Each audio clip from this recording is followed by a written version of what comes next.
Hey, hello. Welcome to season 3, episode 8 of the Prosperous Yogini podcast. And to my regular watchers on YouTube, no, I'm not in my cupboard under my stairs. And if the audio isn't as sharp or clear as it normally is, I'm not in my cupboard under stairs. I'm not on my beloved Blue Yeti mic. My Mac, which is about 12 years old to be fair, has just decided it is too old, too old to do the work I wanted to do anymore, and decided to give up the ghost, of course, the week that I was delivering my scale masterclass, showing you all how to open the door to digital products. Anyway, that's the only reason why there's a change this month. It's not perfect, life ain't perfect, but I'm showing up anyway. Today's podcast episode, the secret art to selling more. Can I be honest with you guys? This is a little bit of a clickbait title because the stuff I really want to talk about today, I'm not sure would have given you a catchy enough title to stay listening. Now, please stay listening. What I am going to talk about today, because I really need you to hear this stuff. It is so important. What I'm going to talk to you about today is audience size, audience growth, conversion rates. Keep listening to me and invite you, based on the data, based on the facts, to one, make aligned offers with your current audience size, and then commit wholeheartedly to growth. And then hear me out on the conversion rates, because I will put money on the fact that you're actually probably really good at selling, that you're absolutely smashing it. And if you find yourself in this position, and I do, and before I understood all of this, I used to be like, there's something wrong with me. I'm not good enough. If you find yourself in this position where perhaps there's someone who is doing similar work to you, similar professions, similar offers, perhaps you've even paid to work with them, and you're like, you know what, great, but what I've really learned here is there's not much difference between you and me. What you know is not more than what I know, and in some cases we go, I'm better. I know more than that. I'm more experienced. I know I do that better, right? And this isn't about being better than other people or any of that stuff, because I really do wholeheartedly believe there's room for us all. And I, particularly want to see as many women as possible sharing their gifts with the world and making a shed load of money. But I will put money on the only difference between you and that person that you're possibly comparing yourself to, and the reason why they seem to sell out, have wait lists, put something out on social media that they're full, feel their program or whatever, have 5k mums, 10k mums, six-figure businesses, multi-six-figure businesses, whatever the goalpost. I want to say arbitrary goalposts, but they're not arbitrary, because we all, we do have goals, I know, but whatever it is we're measuring that success against, the only difference will be their audience size. And nobody wants to hear this. I didn't want to hear this when I first came to terms with it. And this has really come around because of the Scale Masterclass, because of the conversations that I've been having in Telegram with those that I work with in that group about conversion rates, email lists, and actually how when someone's only sold a couple of places, they're actually smashing it. Alongside my mastermind clients, my one-to-one clients, we've been having these conversations, and it comes down to this. Your audience size does matter. It doesn't mean if you've got a small audience that you can't make lots of money, but if you've got a small audience and you want to have a low-cost offer, low-cost membership, low-cost product, whatever, you know what? It will be incredibly hard for you to make a lot of money. So when we understand audience size, we understand conversion rates, and this isn't just about online offers. This is just selling, full stop. Whatever it is you're selling, a product, a service, an event in person, an online offer, something physical like a physical product, it doesn't matter. The amount of eyes on the prize, the amount of people who get to see it, and yes, we want the right people to see it, and yes, messaging matters, and yes, being really clear on who the offer's for, and all of that matters. I'm not saying it doesn't matter, but I will say the bigger your audience is, the more people you've got that get to see it, the easier it is to sell. And the conversion rates don't lie. And nobody really wants me to talk about conversion rates because, on one hand, they can feel a little bit depressing. So let me give you an example. Now, when I'm talking about conversion rates, I'm specifically talking about email conversion rates. And the reason why I'm always going to lean towards email marketing, and please don't stop listening to today's podcast if you don't have email marketing set up and you don't want to. There are other options, and you may change your mind. You may feel different about it at the end of this podcast, particularly if you were hooked into the secret art of selling more, right? If you were like, I want to sell more, okay, let me hear how that is actually going to be possible for me. So the reason why I lean towards email conversion rates is, generally speaking, and again, it depends on list size and lots of variables, but if I send an email out to my list, I'm going to get somewhere between 40 and 60% open rate. Okay. Apparently I asked AI the other month, because I was talking to a client about this, actually I think 33% is like a, industry standard open rate, but I like to lean a bit higher. I like to keep my list super clean, super engaged. I'd rather have a small engaged list than like hundreds of thousands of people and people aren't opening it. Okay. But let's just take let's keep it simple. Imagine there's 100 people on your list and you've got a 60% open rate. Then 60% are going to see your email, whatever the content is in it. And if you're selling in that email, which I hope you are, because you can nurture people, you can connect to people, you can give snippets, share value, and sell all in one go, by the way. We do not need to separate it. Topic for another day, Amy. But 60%, 60 people get to see it. Now, if I throw that over to Instagram, and let's just take stories because it's possibly like an easier measure. I get average 100 views in my stories and I've got 2,000 followers. So it's about 5%, and that's dead on the money. 2 to 5% of any of your followers at any one time is going to see something that you're putting on social media.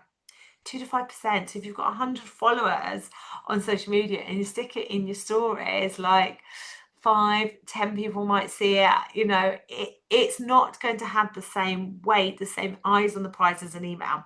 And we're talking about 100 followers on Instagram versus 100 people on an email list. Listen, this is just an economy of scale, and this is why conversion rates should make you really excited, because it is a numbers game, which I know as a service-based, soul-led entrepreneur, we don't like to think in terms of numbers, and I don't. Everyone that comes into my world, everyone that comes into my paid offers, whether it be low price, one-to-one, and everything in between, like, I'm grateful for all of them. I do not see them as a number. I see them as a human being. But this is the yin and the yang. This is the masculine and the feminine. This is some masculine energy here, guys, that we do need in terms of understanding the importance of audience growth, the importance of making offers that align with the size of audience that we've got at the moment.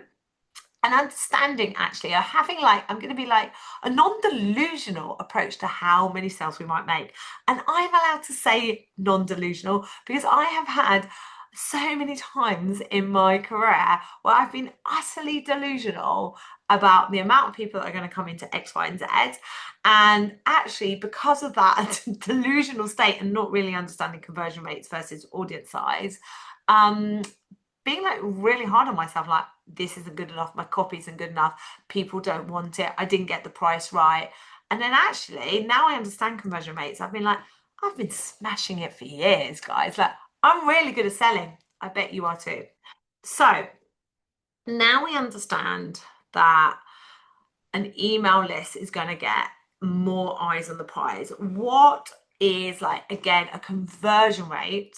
The open rate, how many people are opening it, looking at it. Conversion rate is if I'm selling something specific in it, how many people are going to buy these things. So again, this is just industry standard, data that, I'll be honest, it just does apply to all of us. However long we've been in the game. And yeah, we've got people who are bucking the trend when it comes to conversion rates, getting on the higher end of things. But in the vast majority of cases, these numbers, this data applies to us. So let me take my list. Let's go back to my list again, and let's take a list of 200 people this time, because actually this is a real story. I'm working with someone at the moment who's a yoga teacher, somatic yoga teacher, teaching as well pregnancy and postnatal yoga. And as part of opening the door to online offers, she came up with this lovely idea that she was going to hold a 4-week meditation course with a weekly, pre-recorded meditation, guide people through the practice every week. There's a start and an end day, and it's that short, focused look. Let's establish the habit, the practice of meditation. It doesn't take long. It's super flexible and easy. It's a brilliant idea. And she's used Teachable's free course option, which I'm glad to see is back. It's great. It's a lovely sales page. The course has been designed. Like, it's a great offer. It's a great proposition. It's totally going to work. And she sent 2 emails to her list and a few posts on social media. And the day before it was due to start, nobody had bought. And understandably, she was like, no one's bought it. It's not going to happen. I've emailed my list twice. And I was like, oh, okay. First of all, with 24 hours left, you do not give up right now. You go back and email that list. You go back and post it on social media, and you get in contact, you get in touch with any of your people that are coming to your one-to-one offers, your in-person offers, your one-to-one clients, your classes, and directly send it to them. They love doing yoga with you. They want to do more. Anyway, she got 2 sales within that 24 hours. And I was like, when I spoke to her about it, I was like, okay, great. How many people are on your list? And she's like, 180. And I was like, you are right on the money. You are right on the money. And then she's like, yeah, well, I don't normally do meditation. I was like, you are really on the money. You had an email list of 180 people who are used to you teaching somatic movement classes, working one-to-one in person, pregnancy, postnatal yoga classes, right? And you emailed them out of the blue. There was no warm up here to say, hey, I've got a meditation course starting on Friday. Do you want it?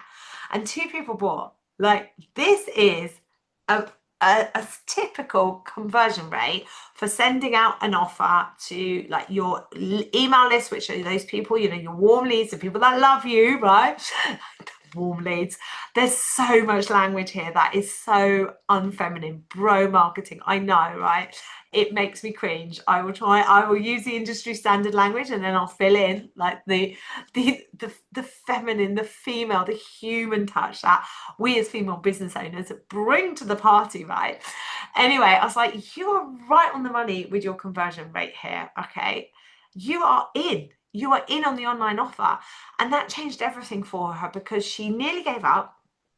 And then when she realized that actually she hadn't spoken about it enough, often online offers, people jump on it very last minute, and not many people had seen this offer, and the people that had were probably weren't expecting you to make this offer. Like, you need to talk about it a bit more. She talked about it a bit more. She got 2 sales. And then when we look at what she did to prepare people for this offer, the size of her audience, and she's got 2 sales, conversion rate, you are smashing it. She gets to deliver it. She gets to refine it. She gets testimonials. She can push a little bit of FOMO. Look what you missed out on. Look what my new offer is. You should have come in. She can repeat. And when she repeats that, she will 100% warm up her audience beforehand. What might that look like? Well, I'm going to grow my audience. And this is why it's so important to commit to email growth. And I'm talking about meditation. So there'll be a freebie meditation, maybe even a snippet of the course. I invite people to sign up for that. They get my email. I get their email. They join my list. And when I sell my meditation course to them, they're ready for it and they want to buy.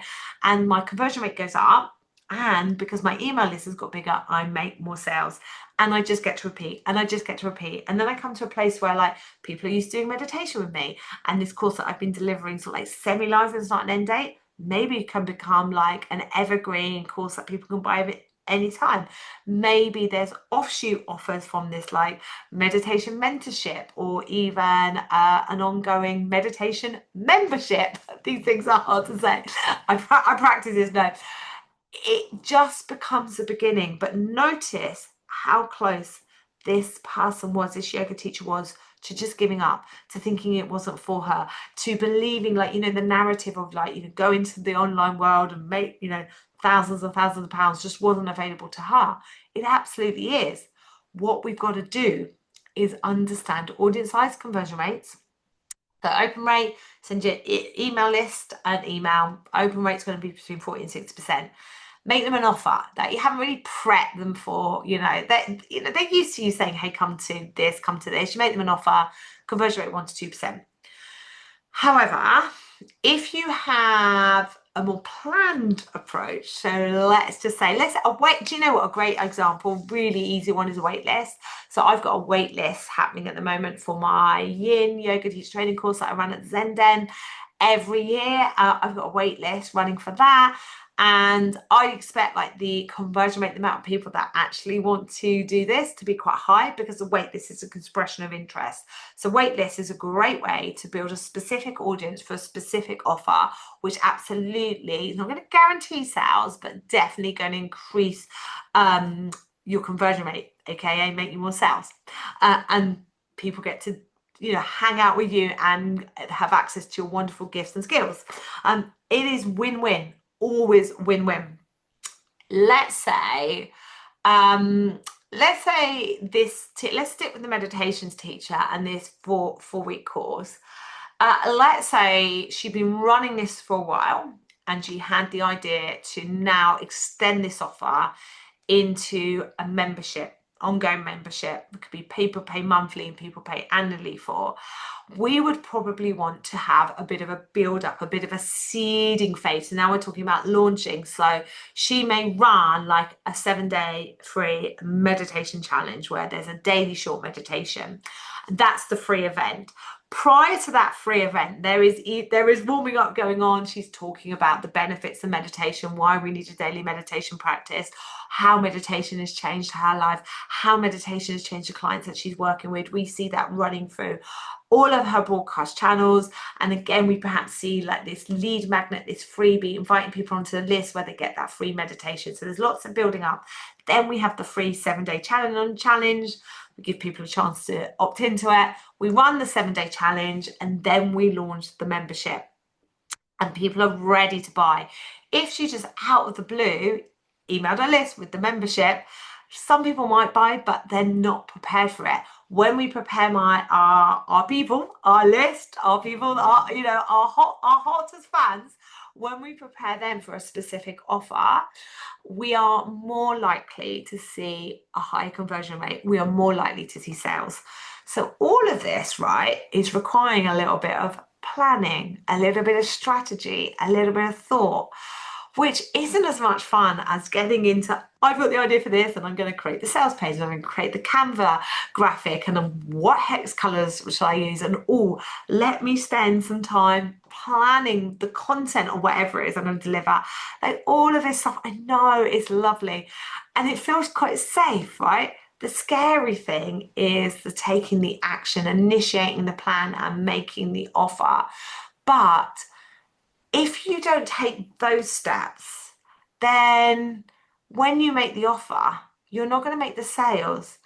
And that's not going to fill you with much excitement. Like when you've got this brilliant idea, this brilliant gift, these brilliant services, and people are buying it. At first we might be like, just at the beginning, like, I'm excited to do this. But after a while, we're like, what's wrong with me?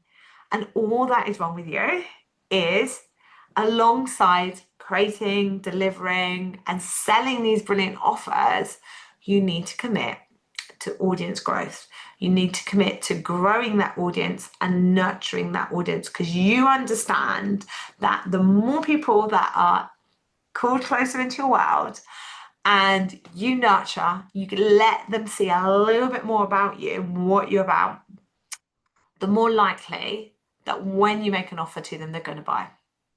It is a little bit like dating.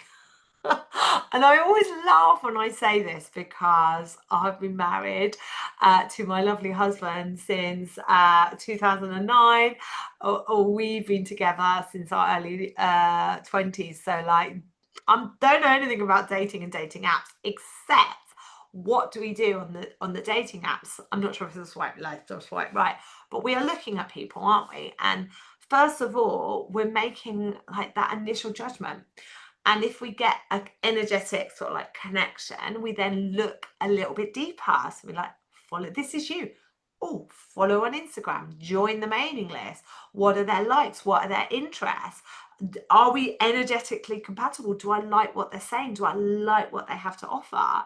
And then we might go on a date, first date, right? And like that might be your freebie launch event. It might be a low cost paid offer. It might be a yoga class, right? A one-off drop-in class, whatever. And then we have a good first date and we want to carry on hanging out more, right? So then I buy into your offer, further offers. Like it is the same. And if you think of it like that, you think, okay, I've got to give people the opportunity as a service-based provider to get to know me a little bit more. So let's come back to, because this I know has, for me, like has two kind of like feelings. Like the first one is like, oh God, you know, I say like, and, you know, your audience might be smaller, your audience might be bigger, but like, you know, I feel like my Instagram audience is relatively small based on the amount of effort I put on Instagram. And like one of the reasons for that, no excuses here, because people are growing and going viral on Instagram, but definitely I missed that wave because I was refusing to be on Instagram wave of growth that, you know, many of the bigger accounts saw in, you know, 2014, 15, 16, 17, 18. So growth on Instagram in terms of followers is definitely lower. I didn't get onto the Instagram party properly, honestly, properly, and probably is the last 3 years. So actually my growth's been really good, but I do sometimes feel that when I come across people with like, you know, 10,000 plus followers, I was like, they've just been on it longer than me. Back to that. And then the same with email lists. So again, like if I just stick with the email of my list for my new business, which is the most active list, it's got about 350 people on it. Now, like I said already in this podcast, I'm ruthless in terms of I want active followers on my list. So I unsubscribe anyone who's been inactive for 6 months. And I actually think that's a really good idea. Like if people aren't opening your email list, then what's the point of sending it to them? What's the point of clogging up their inbox? You know, and it also impacts your data, right? And actually impacts deliverability of your emails. Like if your emails are predominantly being open and people are reading them, enjoying them, then deliverability is going to go up. But you know, I do also feel like I've got a small list, but then I remind myself this is a new business and actually I've done really well to grow it to this in the last 12 months. But when I started, like officially started Amy Jones Mentor Limited, I knew exactly what I was going to do first. So I did a few group things in person, like because I wanted the in-person connection. And it also visually helped establish myself as not just a yoga teacher. And I wanted this new business to have this in-person aspect. So that happened, but my main core offer, and probably still is today, like 12, 18 months on, is one-to-one, and my mastermind, which is one-to-one, but I'm just grouping a group of people together and we do nice things like go to the Head Hotel and sit in the hot tub. And the reason why is like I am going to dial down on my one-to-one mastermind offers because I have a small audience and that's really sensible way to start. It doesn't mean that we stay there, and if you're like, I absolutely doesn't one-to-one offers don't work for me or whatever, right? But if I have a small audience, then selling one-to-one is a really smart way of utilizing your audience size and making good money. 12, 18 months on, as my email list is growing, and I'm really intentionally growing my email list and working, you know, quite hard, I would say, on taking followers off Instagram and bringing them onto my list. My next sort of like place that I'm casting my gaze is into digital offers, digital programs, courses, like digital self-led study courses. I'm starting to fill in my income with more scalable lower price, lower lift offers. I'm building out my offer suite. I'm building out my offer suite as I'm building out my audience. Now, it didn't mean that, back when I started my business, that I couldn't sell a low-cost digital course, but it's worked really well to do it this way, to make some offers, some group offers, to focus on one-to-one, because those group offers help to call in some one-to-one clients, to work one-to-one for a while, to really establish my one-to-one vibe, to then bring this into a mastermind model, which, I love working one-to-one, but I really love the group. As a human design generator, I'm great at responding to group energy and questions. So within 6 months, my Your Purpose Mastermind was established. Alongside all of that, guess what? I have been committed to growing my list. And over the and I've been sharing it on social media a little bit as well. I've been picking up the courage over the last, month or so. I've been steadily increasing the amount of digital sales I'm making, and sales from lower cost digital offers and courses. And I've been sharing this a bit on social media in my stories. And you know what, like today, yesterday, I shared that I made £219 from pure digital courses. Okay, I have a mixed model business. It's not the only way I make money. And there was part of me, I think old Amy even a couple of months ago wouldn't have shared that, because I would have been, well, it's not a lot of money. I know, because I've seen it, and I've moved in the circles of digital course creators that are making large sums of money every day from selling digital courses. Guess what the difference between me and them are? They've got a much bigger audience. They've pumped a lot of money into Facebook ads, and they've been doing it longer than I have. They're not better than me. And that does grate on me a little bit, right? Okay, so that definitely is, when it comes to conversion rates, I get why you don't want to hear this stuff, and audience growth, I get why you don't want to hear this stuff. But the counter to that, guys, right, is, yes, yesterday I made £219 from just pure based digital courses. The counter to this is, when I understand conversion rates and when I understand audience growth, then I understand that that £219 that I made yesterday is only going to get easier to do and increase the bigger my audience size gets. It is a numbers game, and it's a game that we all get to play.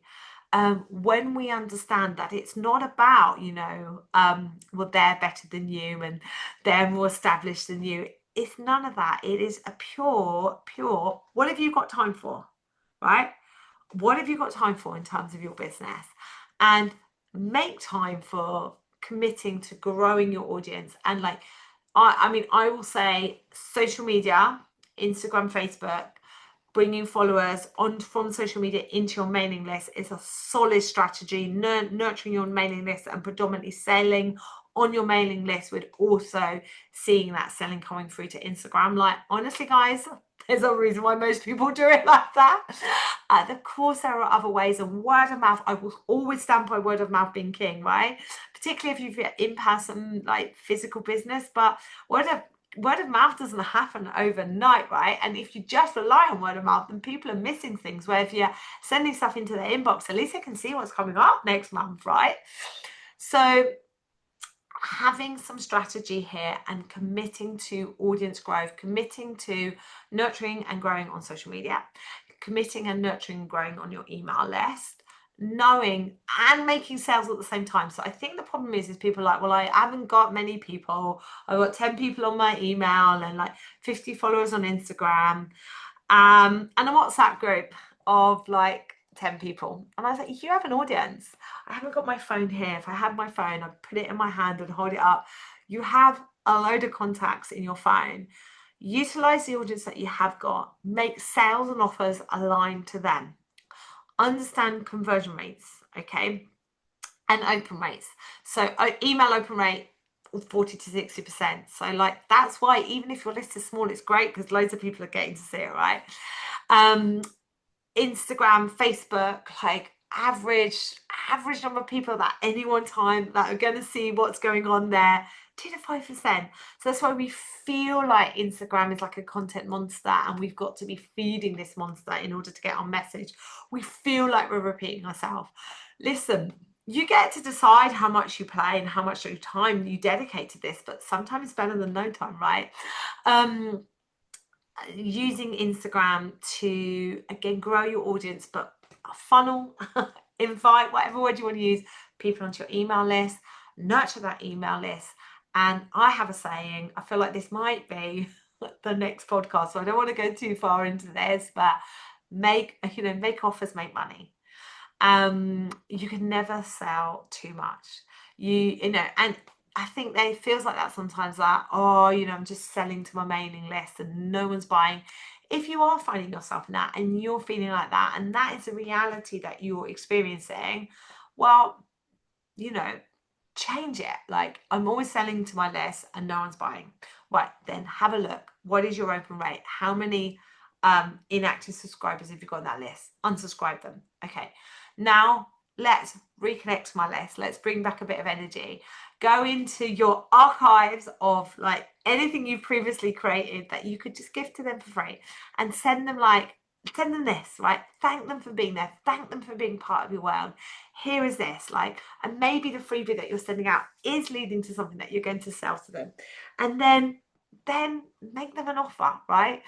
But when we're feeling like the email list has got a bit stale, then one thing that could be certainly true is you have not committed to growing and calling in new people. It is just this continual cycle, one that we all get to participate in and be part of. It is a numbers game, and that can be really tough when we're comparing ourselves when we shouldn't be to someone who has been in it longer, has a team, and invested money into ads to grow an email list, for example. It also should make us feel excited, because the secret art to selling more is just knowing that if I stay in my own lane, persistent, consistent action in direction of my dreams, use what I have got, look at my audience, make offers aligned to them, alongside growing my audience, knowing the more people that come into my world, the more eyes on the prize, the more eyes on my offers, that sales are going to come easier. And then when I then start to make those lower price offers, I'll make more sales and I'll make more money. So I'm not always having to feel like I need to make higher price offers in order to make X amount of money. And if I'm just willing to be in this for the long game, that person who I'm comparing myself to, who simply has a bigger audience, right, and is making X, Y, and Z, instead of feeling resentful, and I'm smiling here and laughing a bit because, like, can I just be honest? I don't always practice what I preach. But instead of feeling resentful, I look at them and I say this: thank you for leading the way. Thank you for proving what's possible. Thank you for showing me that if I just carry on, then, one day, I'm not going to be like you because we're all unique, but one day that I'll be making those type of sales and that type of return on my investment. Because all of the simple difference is audience size. And like I said earlier on, to finish, it doesn't mean that, ideal client avatar, being specific for who the offer is, your messaging, your branding, all of that stuff, being clear. It doesn't mean it doesn't matter. It absolutely has a place, and it plays into the mix of this. But none of us can escape the conversion rates. So, my darling, the secret art to selling more is to make offers aligned with the audience that you've got, alongside being utterly dedicated to growing and nurturing that audience. And that's the secret. It's not sexy. There's no magic formula that's going to fast track you there, right? It's just being willing to be in it for the long game. I'm going to end with another one of my sayings, guys. Persistent, consistent action in the direction of your dreams. And I also feel like I need to write down make offers, make money, because that's what is what I want to talk about on the next podcast. All right, my lovelies. So I will all see you I'll see you all at the end of October. I said I had nothing major to sell to you this week. I'll put it in the show notes. My 7-day bad. I wanted to call it crap, but I was a bit worried like Instagram would ban me. My 7-day bad content challenge, that's free. And like, you know, if you're struggling with Instagram and being consistent on there, and you're like, I can hear you, Amy, if I grow on Instagram and then invite people onto my mailing list, solid strategy, sign up for that. I'll also stick the link to my 5-part audio mini course, Grow, Nurture, Sell. This is what I've just been talking about, guys, right? It's only £27. Feel free to sign up to that. And, you know, I'll also stick, I know what I'm going to stick in. I'll also stick in the link to the waitlist for my Your Purpose Mastermind, because the doors for that are going to be opening in the not too distant future, mid-November. We're starting in January. And it's like, if you want to make 2026, like, you need to be in my mastermind. It literally is the best thing that I do. All right, my darlings, I'll see you all at the end of the month.